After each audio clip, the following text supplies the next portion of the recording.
I think future cities should be designed for people so that it has a human scale, able to cross streets in an easier way, that we would be able to live closer together in the urban developments, that we would see more green and nature in the city. The public spaces should act as a living room and a meeting place for everyone in the city. We need to develop more integrated mobility networks in cities, not least making sure that people can walk and bike to work and school and to where they live.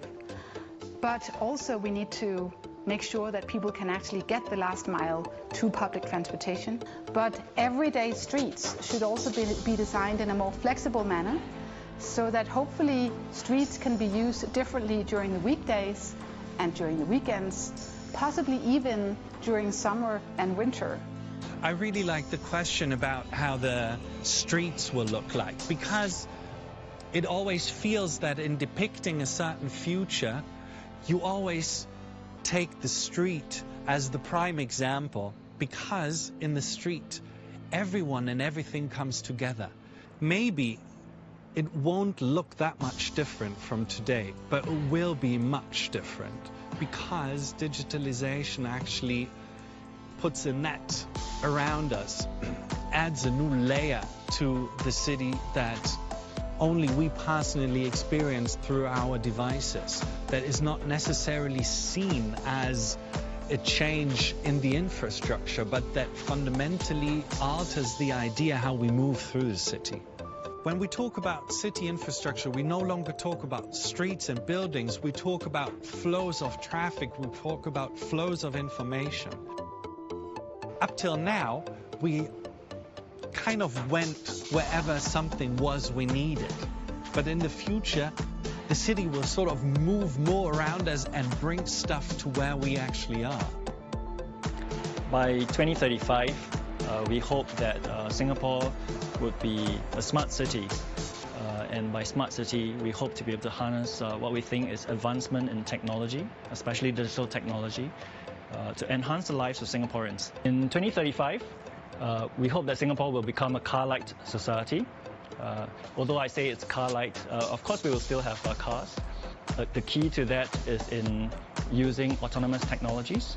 We hope to be able to adapt autonomous vehicles for use in our urban environment for public transportation. Certainly, we also see the use of mobility on demand, shared mobility, as key enablers in urban mobility as well. The transportation of goods will look quite different as well. Certainly, we want to be able to use autonomous vehicles to transfer goods between places. But I think what is perhaps quite exciting is also the use of drones. There is a whole space in the air that we are not using well today. If I put on my imagination hat, I think the streets of the future, you will see a much smoother flow of traffic. You will see a lot more people cycling, walking alongside that traffic. You'll see cars zoom by, but maybe without drivers in them. The people in the cars will be relaxed, they'll be doing their reading, they'll be catching up on a movie, or just having good quality conversations with their families. In